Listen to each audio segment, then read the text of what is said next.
Good morning and welcome to the Morning Breath live stream, where we start our day with coherence. I'm your host, Jeremy Tinnell, systems designer and coherence coach.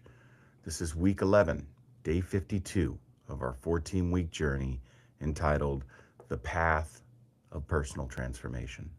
And today, we're continuing our conversation on the dangers of the ego, as we will all week. Yesterday, we explored how the ego will gravitate towards any identity that grounds it. Today, we're looking at one of the most powerful and painful identities the ego can attach itself to: trauma. And I want to be very clear from the beginning: trauma is real. What happened to people matters.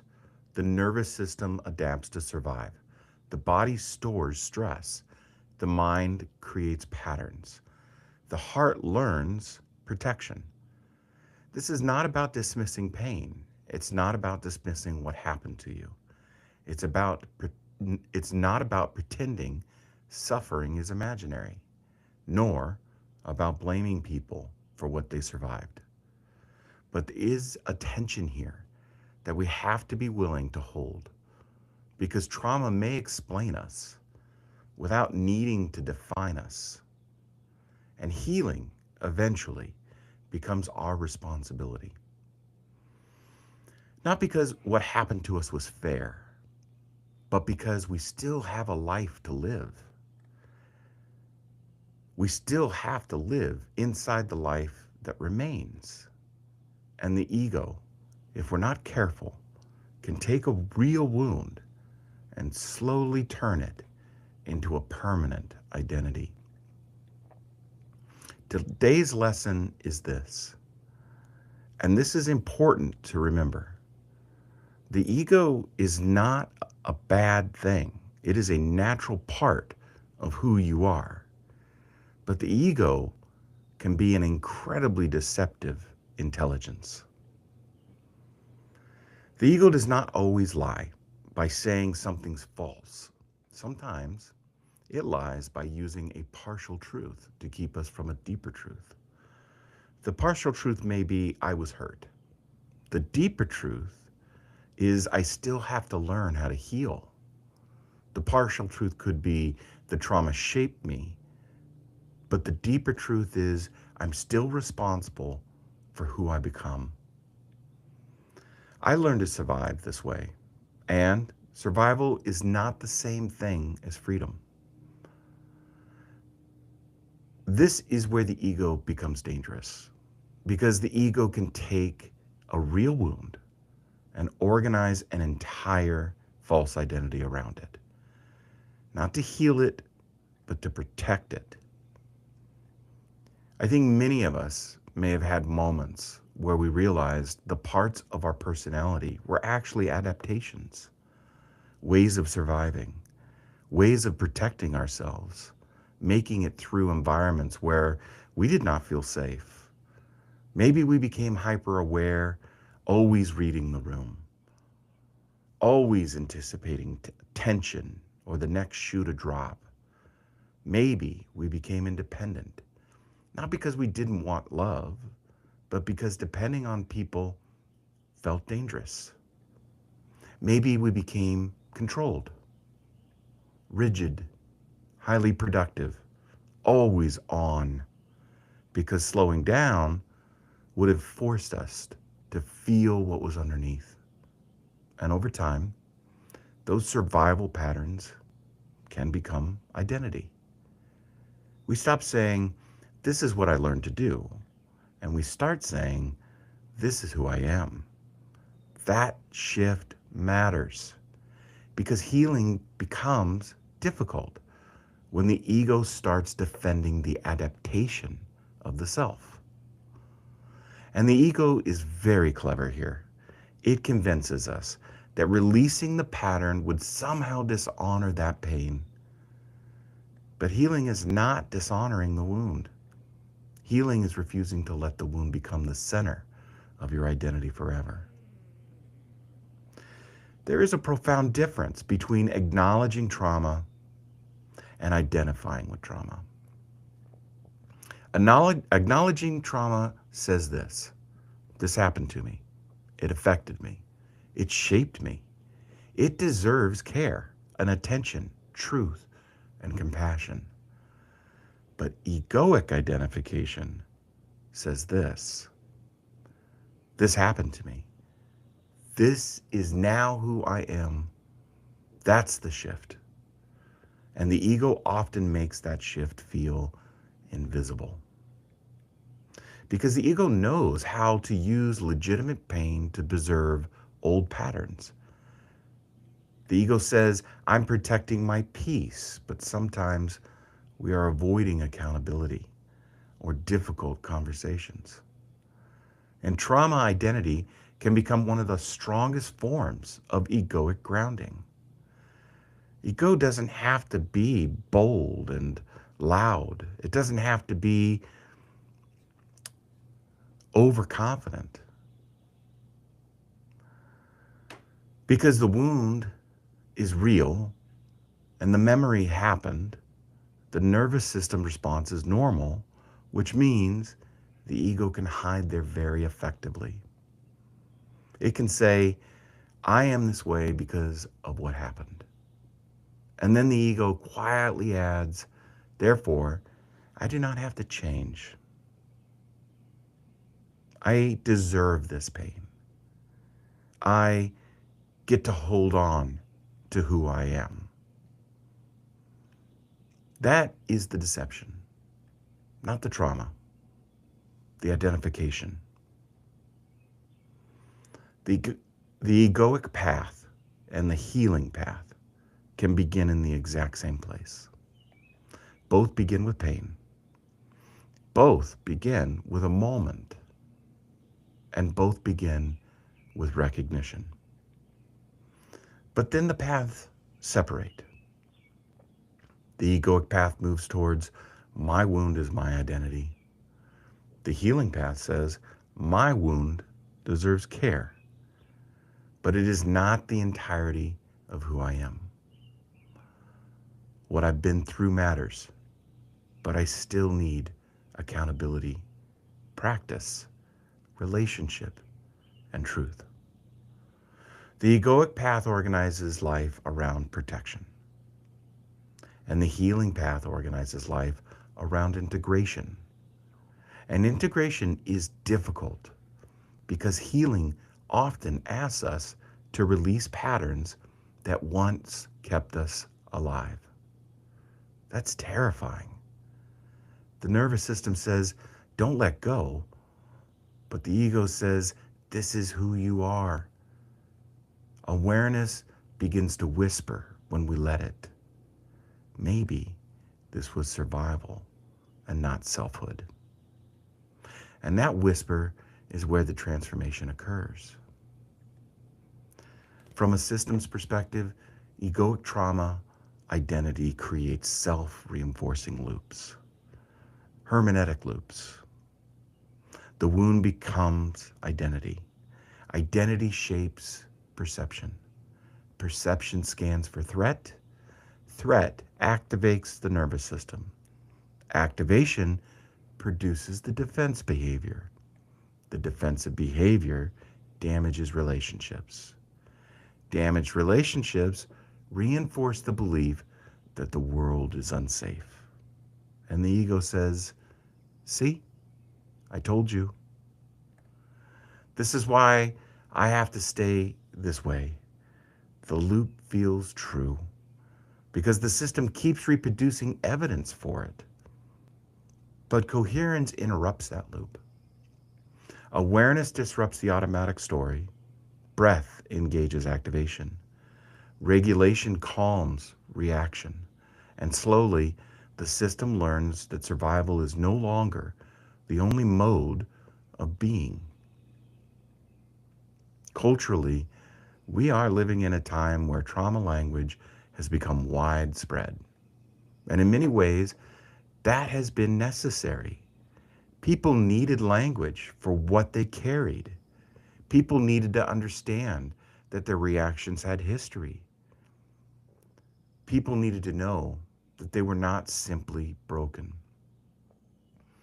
At no point in this culture's history has the language and the understanding of historic, family, personal trauma been so well documented and understood. But every language can eventually become an egoic lexicon if we're not careful. Because the ego wants to turn trauma into status and identity. And when we collectively do so, we create entire subcultures around it. The ego wants to turn trauma into reason, to never be questioned. And once the ego recognizes and organizes around that, healing becomes a threat. Because healing would require releasing that identity and the ego built around that wound. And that can feel terrifying. Not because people love suffering, but because the familiar, even the painfully familiar, can feel safer than the unknown. This is why real healing requires courage. Not performance, not aesthetics, not vocabulary, courage. The courage to say, this happened to me. This shaped me. And I am still responsible for how I participate in the world now. That is agency.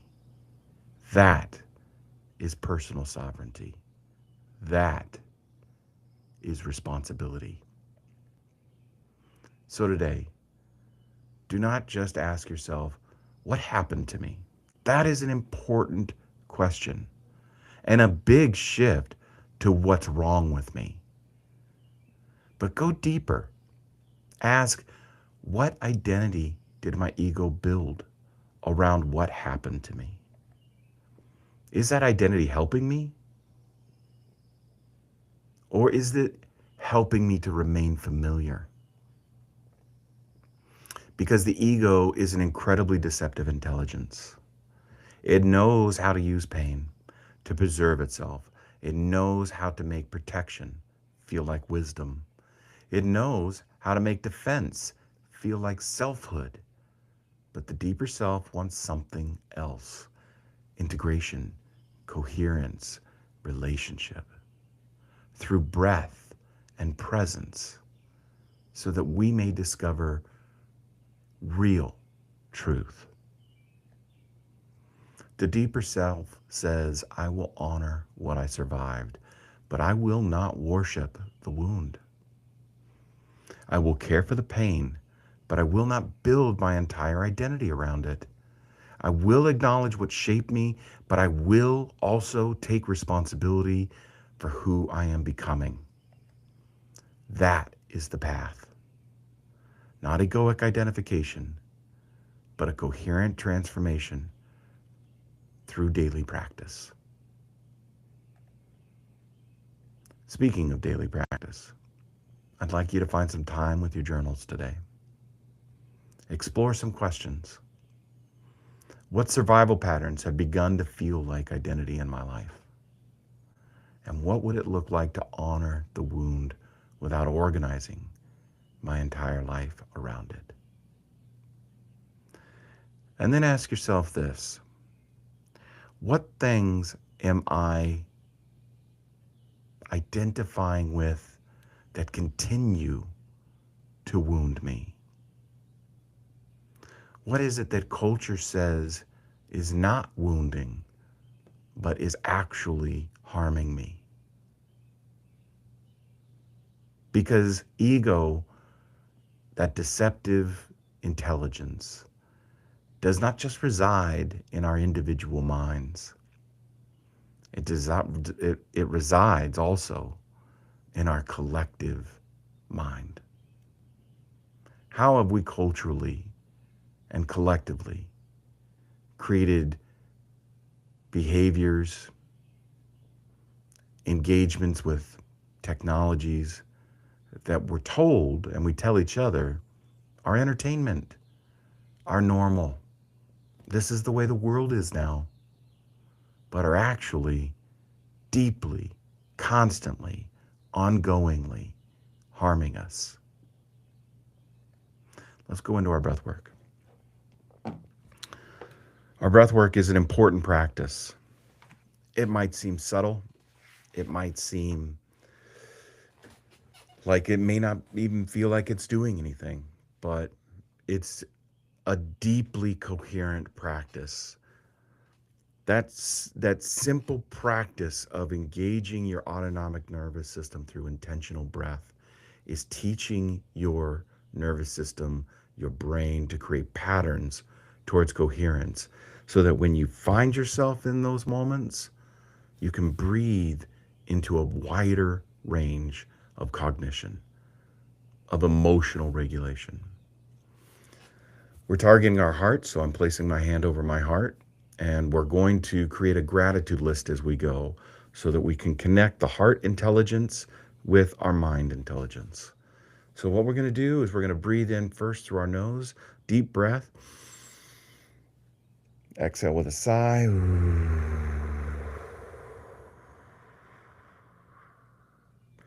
Breathe in again. Exhale with a sigh, more breath than you inhaled.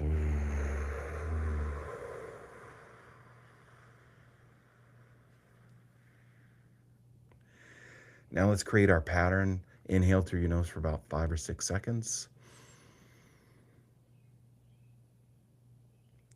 Exhale through your mouth.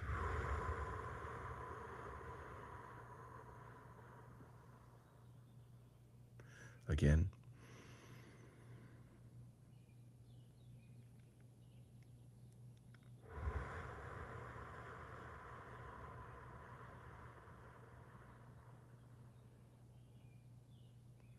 Again.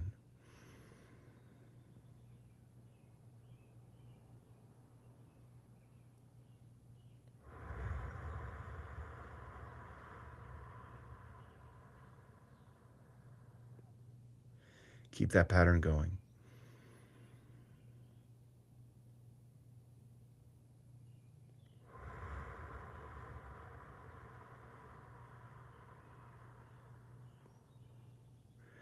Now let's begin a gratitude list in our mind.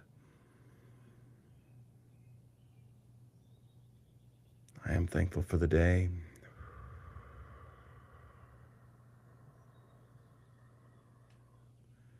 I am thankful for the birds chirping outside. I am thankful for the sunrise.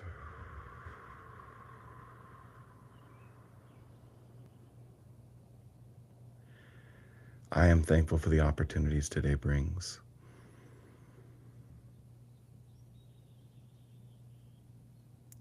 I am thankful for my support system.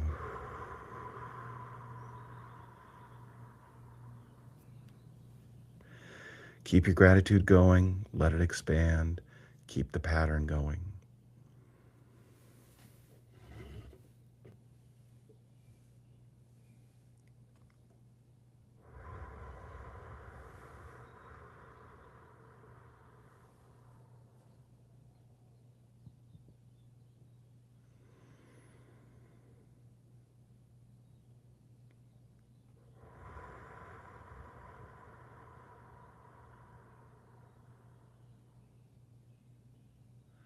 If you get distracted, come back to your breath and your gratitude.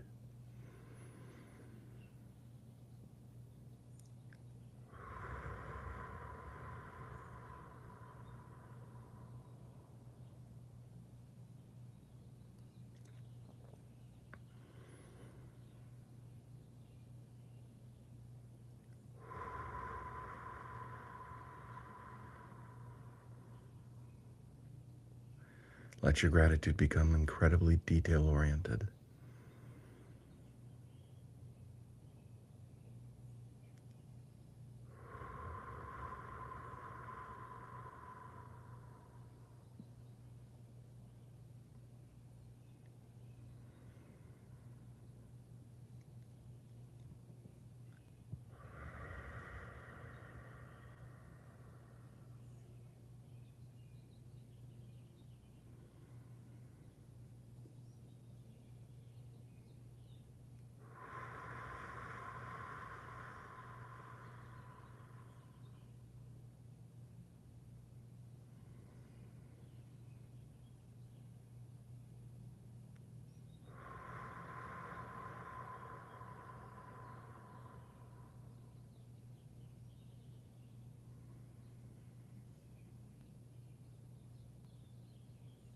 Stay with it.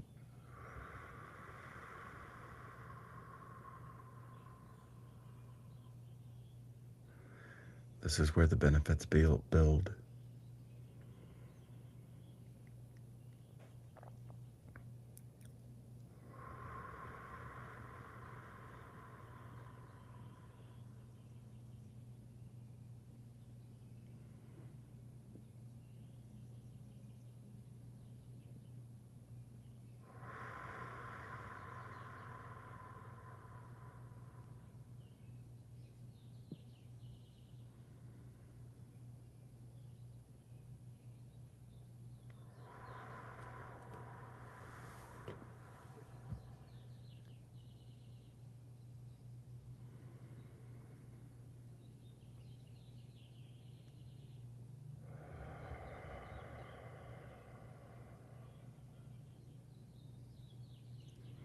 Let's take an inhale through our nose. Come back into this space.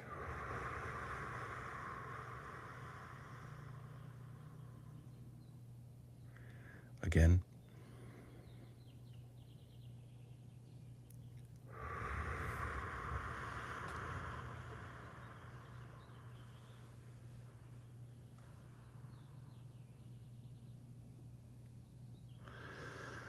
Trauma may explain the identity your ego built, but healing is the practice of becoming more than what happened to you.